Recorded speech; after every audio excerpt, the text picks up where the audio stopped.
స్తోత్రమేసయ్యా. ప్రియమైన దేవుని బిడ్డారా, క్రీస్తు నామములో మీ అందరికీ సమాధానం కలుగును గాక. ఆమేన్.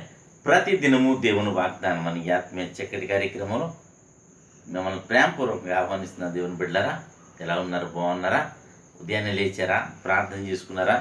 కాసేపైన దేవుని వాక్యాన్ని ధ్యానించుకున్నారా? ఈ దినము విశ్రాంతి దినం.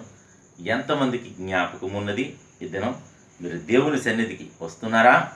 ఎందుకు ఈ మాటలు చెప్తున్నానంటే, మరి దేవుడు తన సంకల్పము చొప్పున మనలను ఏర్పాటు చేసుకున్నాడు కనుక, ఆయన ఏర్పాటులో ఉన్నాం కనుక, ఆయన చిత్తంలో ఉన్నాం కనుక, ప్రతి ఒక్కరూను దేవునికి దగ్గరగా జీవించాలని తెలియచేస్తూ, దేవుని సన్నిధికి మీరు రావాలని తెలియచేస్తూ, ప్రతి దినము దేవుని వాగ్దానం అని ఆత్మీయ చక్కటి కార్యక్రమంలో వాగ్దానాన్ని చదువుతున్నాను.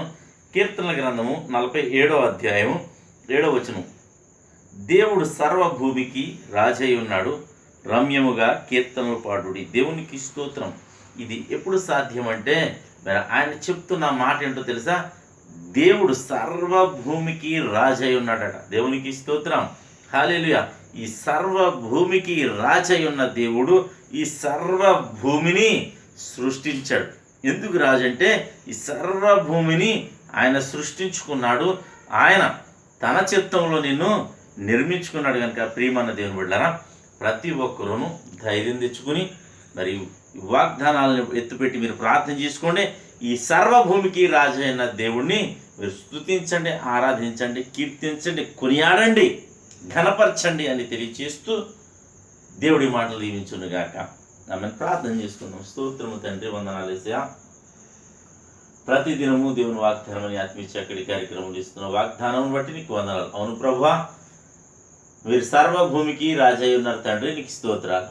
ఎంతమంది ప్రజలు నిన్ను ఆరాధిస్తున్నారు, కీర్తిస్తున్నారు, ఎంతమంది ప్రభా నిన్ను తెలుసుకుని ఉన్నారు ప్రభా, అందరి జీవితాల్లో వాగ్దానం నెరవేర్చమని స్థితి భాగ్యం దయచేయమని ప్రార్థిస్తున్నాను.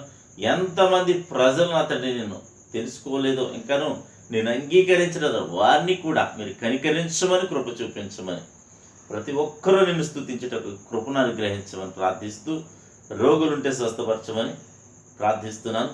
యవనస్తులకు చక్కటి సంబంధాలు అనుగ్రహించమని, గర్భఫలం గర్భఫలాలు దయచేయమని, ఈ దినం విశ్రాంతి దినం ఎక్కడెక్కడైతే ఆరాధనలు జరుగుతున్నాయో సంఘాలు, సేవకులను నైనా నీ నామ మహిమార్థమే బలంగా వాడుకుని మీరు మహిమ పొందమని ప్రార్థిస్తూ, మా గ్రామాన్ని, మా రాష్ట్ర, మా దేశాన్ని కాపాడమని, సరిహద్దుల్లో నెమ్మదిని దయచేయమని, ఎవరిది మ్యారేజ్ డేనో బర్త్డేనో వారిని మీరు దీవించి ఆశీర్వదించి మహిమ పొందమని, ఈ దినం బిడ్డ చేయి ప్రయాణాలు, ప్రయత్నాలు, రాకపోకల్లో సమస్తంలో తోడండి, మహిమ పొందమని యేసు నామం నడుచున్నాను పరమ తండ్రి, ఆమెన్.